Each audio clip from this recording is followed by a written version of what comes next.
Home sweet home. It's been too long. Yes, home sweet home. In this case, it's a family farm in Henry County, Illinois, where my general manager, Greg Kaiser, grew up. Finally made her down here, got a little daylight left. He's not surprised to find anyone home because the fall harvest is wrapping up and his father, Larry Kaiser, is out working in the fields. Our farming operation consists of about 650 acres of crops, corn and soybeans, and we have several acres of pasture on top of that. Good to see you. You do. I grew up here. We raised hogs and cattle and corn and soybeans and oats and hay, and definitely a part of my upbringing and part of who I am. 15/16 land there. As you can see, there's a lot of different things to do within the farming operation, not only as a chemical and seed specialist and a soil scientist and a weatherman, you get to be a mechanic. Whenever possible, Greg makes a point of coming home to take part in the fall harvest and go whitetail hunting with his father. Do a little deer hunting, but also helping Dad wrap up with the farming. Of course, on the farm, work comes first before play, and neither of these Kaisers would have it any other way. It was really great to be able to come back, and always look forward to coming back to help out a little bit when I can. Jump in the combine and help with harvest, or maybe in the spring get back and jump in the tractor and do a little planting. A little bit of soul cleansing. A bit of soul cleansing for me to come back and help Dad get the crops in and out. So, how's it feel to be done? Great, now we can deer hunt. There you go. A time to be born and a time to die. A time to plant and a time to pluck up that which is planted. So goes the verse in the cycle of life learned on the family farm, where the harvest takes so many forms. And now is a time for father and son to hunt.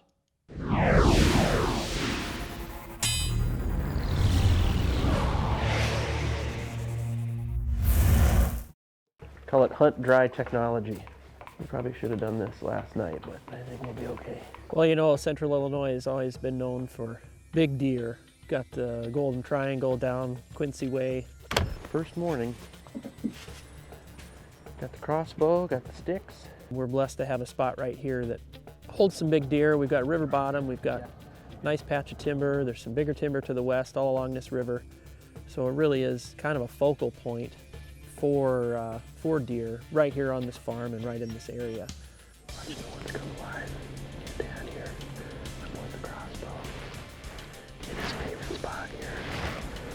And get our fingers crossed. It's supposed to be a great meet. I grew up in a family that liked to hunt. My grandfather, my father, and I guess I carried on with my love for the outdoors.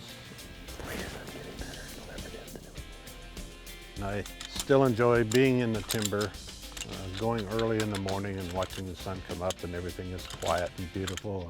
It just gives you a peaceful feeling. This is where I grew up and did my first deer hunting and a little bit of everything.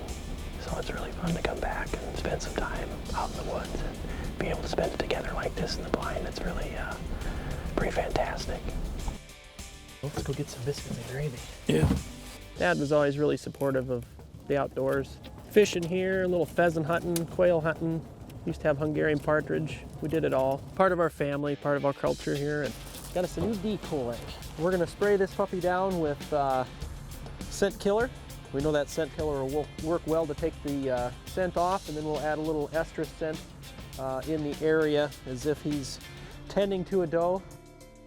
Yeah, it's pretty interesting coming back and sharing some of the things that I've learned in my time away, if you will. Scent control, using scents, rattling, grunting, bleeding, those different techniques that I've learned a little bit about. He's no stranger to the game. Once they get their eyes on that decoy, they should be coming in. So it's fun to be able to share some of my experiences with him to help him to be a better hunter as well. Oh, it's Saturday afternoon. We're sitting here at my birthday present from 2 years ago. We built him a blind a couple years ago. My mother and sister and I pooled together and had him an insulated blind on skids built. And he's killed some great deer out of that blind, and it's in a great spot. We're back in the castle this afternoon. We've been out there every morning and every evening and spending a lot of time in the blind. a real big one, but it's a nice one. Boy, it's been great to spend the time and being a part of nature and seeing everything wake up in the morning and go to bed at night.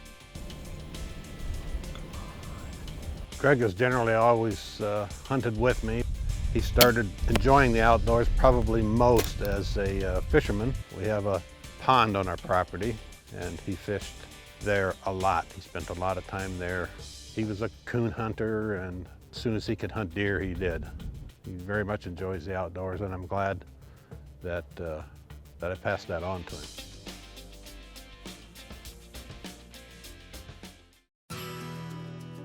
Let's continue now at the Kaiser farm in Illinois. After days without sighting a shooter buck, while Larry takes a day off from hunting to get some chores done, Greg's fall homecoming continues with a trip down memory lane and a day of bow hunting on the property where he learned to hunt. Winter arrived yesterday. We're buzzing out to try a new spot. It's early, it's cold, it could be perfect. You know, growing up here, hunting was a part of life and a part of the culture. Got a lot of buck sign, a couple scrapes, a whole bunch of rubs. You know, it's interesting, you don't know what you got until you step away, and Oh yeah, it's a good one. moving away from home and seeing what it was like in other places was a real eye-opener to understand what exactly this is and how good it really is around here. Went out and set a ground blind this afternoon in a quiet little spot way back in the net next to a piece of big woods. We probably should be going back in here where we saw the one chasing this morning, but the wind is better for this spot, which is really the reason we're gonna go try this out. Boy, it's not often that I'll hunt a ground blind the day I set it, but we figured why not give it a try. So we got right back in the afternoon after setting that blind and put out a decoy. Maybe we could catch one that didn't have a doe yet. Just got set up in our ground blind. We're brushed in here in the corner. Decoy out in the bean stubble. We just went through a rattle and grunt session. We're gonna hold our breath here. Maybe we get something stirred up. We were lucky enough to do just that. He came out about 300 yards away on the edge of the field, and we knew he meant business. He came out of the woods with his head down, came out low and ran all the way across the field and came right into that decoy, and he didn't know what to make of it. He doesn't know what to make of it. He stood there and he stood there and he stared at it. He walked all the way around it. He's circling that decoy. He's coming around the front here. I'm gonna get a shot at him. We had a quick wick hanging off of him with a little scent on it, and he wasn't too aggressive. He was just checking it out. I can hear another one coming from the weeds over here. Until another buck, smaller buck, came out of the woods and went right up to that decoy, and then his hair raised up on his neck and he got real serious then. He's got his hair all stood up on the bed. Pumped up. He's ready to fight. It was really exciting to watch because he was right in our face. At some points he was 10 yards or less from the blind, right in front of us. Had some brush in front of the blind, which made it a little bit of a challenge, but he got around to the backside and presented a shot. When that shot presented itself, let it fly, and boy, it was just awesome. Wow, that was exciting. And the deer didn't go 50 yards, he tipped right over. So put a good shot on him, killed him efficiently, and got my hands on a nice Illinois buck, and couldn't be happier. Yeah, you know, growing up here and coming back to hunt with Dad, what a treat. I always look forward to fall, coming back here, spend a little time in the combine, a little time in the woods, whatever I can do, and really excited to have a nice Illinois whitetail on the ground here and a little meat for the freezer. Excellent. Yeah. Way to go. Yeah. Yeah. It was fantastic. Hi, Mom. Little meat for the freezer, so we can have some back straps tonight. Oh, I couldn't be happier. It was fantastic. Fun to watch. Worked out perfect. So. Up next, again in Illinois near the town of Canton, is my daughter Karlee's first duck hunt. While taking a break from late season bow hunting for whitetails, We went with the always animated Tim Wells of Relentless Pursuit TV and a local professional waterfowl guide. Well, we've brought the babe to Central Illinois to hunt with some of the craziest people on the planet, Rick Ham and his son. These guys have did a lot of work out here. That was all 2.5 inches of ice, and they've been out here all night with the boat, breaking it up. We're next to a heated lake here in Central Illinois, and we're doing a lot of pass shooting because there's a lot of diver ducks in here. And hopefully we might get some gadwalls or some mallards, and if we're lucky, maybe we'll call a speckled belly or Canadian goose in here. Off to the right, out front. Yeah! Babe got one! Awesome, Karlee. Oh yeah, good miss. Karlee, it's not about hitting them, it's about shooting at them. All right, that's what duck hunting's all about. Today is Karlee's day to kill her first duck. We're on a mission. There's two out front. Good girl. Karlee, good shoot! Woo! Yeah! That girl can shoot, man! I'm telling you. Here we go, we got a single coming. Shoot him, Karlee! Shoot him! Yeah! Good shot. Woo! What a shot! Big old common. One shot, down Wow. it goes. I actually believe I shot that one on like the first one. Usually you can believe it when you're the only one that shoots. Nobody else shot. Wow, look at that. The mergansers, they got a big hood on Look them. at that. Common merganser hen. Look at that head. Beautiful bird. It's a gorgeous bird. Hey, watch these geese. Get your guns ready. Here we go. I'm gonna get right over you.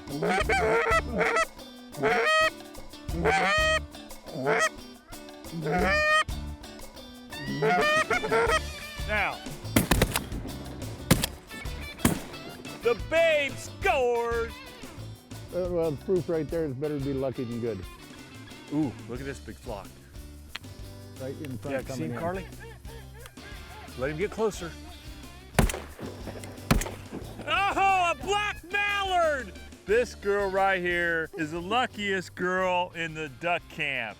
She got a common merganser, and now she's killed a black mallard. Now, black mallards are rare and hard to come by, but she did it. Love that. I'm so proud of you always. Oh, we got geese coming off the left here. Carly, here you go. here they Carly, come. Carly. Get him, Karlee, get him, I don't shoot him. have. Here, shoot him with this gun. Hurry up, hurry up. Hurry Let's up, go to the take air. your time, you got one shot. Good shot, good shot. Okay. Woo! Give me my gun back. You're making us look bad. Two sawbills. Here they come. Canvas backs. Get them. Yeah! Woo! Canvas backs bulls.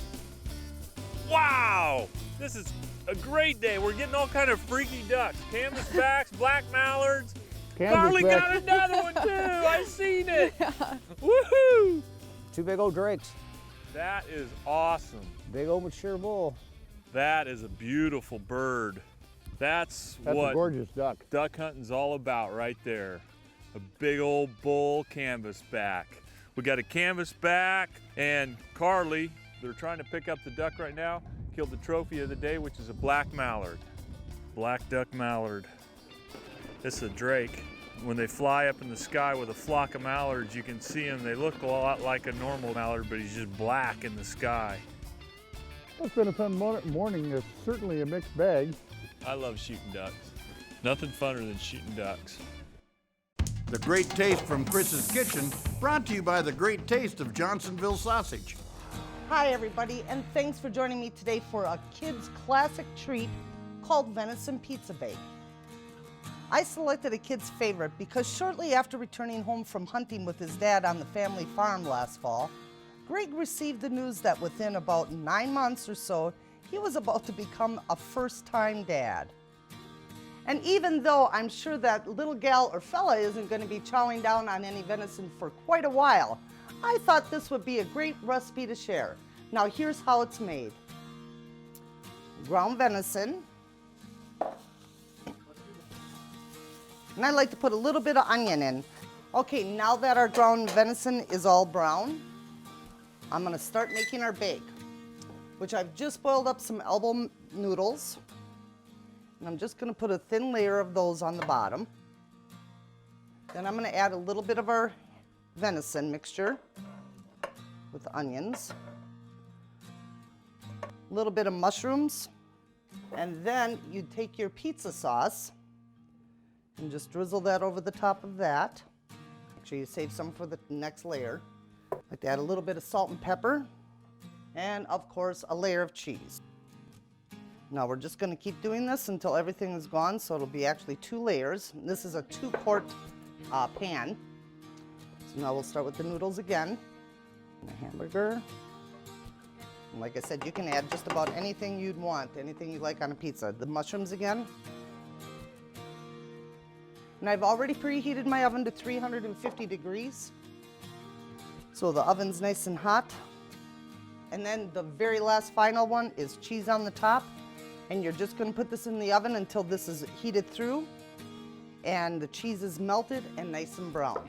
And there's our delicious venison pizza bake right here. Kids absolutely love it, and we adults certainly do too. I'm Chris Winkelman. You know, nothing against Chicago, but it's really too bad that it's generally the first thing that comes to mind for most people when the subject of Illinois pops up. It's a state chock full of great places to hunt and fish, and people who dearly love the outdoor traditions. Corn's all picked, so let's go shoot a deer, huh? Ranked 5th of states by agricultural cash receipts, expansive cornfields and other crops serve as prime sources of food and habitat for local wildlife, such as whitetail deer. Those sportsmen who know it love Illinois, and it certainly doesn't escape Greg Kaiser how lucky he was to grow up in a place so rich with hunting opportunities. Who says you can never go back home, right, my friend? Karlee and I felt a world away from the big city and so fortunate to take part in the traditional Illinois duck hunt. I can think of no better place to be immersed in the magnificent sights, sounds, and experiences that bring every waterfowler alive, which is really the true measure of any good day spent in the blind. Karlee experienced many appropriate firsts, including a mixed bag of magnificent specimens that made impressions that'll last a good long time. For those of you looking to get in on Illinois waterfowl hunting, I strongly recommend getting a hold of Rick Ham at Show Me Your Snows Outdoors. He put today's hunt together for us, and you'll find yourself in good hands if you let him do the same for you. Thanks also to Larry Kaiser and Tim Wells for their roles in the making of today's show, and for sharing the passion they have for hunting in their home state of Illinois. When something is truly loved, there can be great pride in showing it off. And I, for one, am grateful that they did. I'm Babe Winkelman. Thanks so much for watching, and until next time, everybody, hey, good hunting.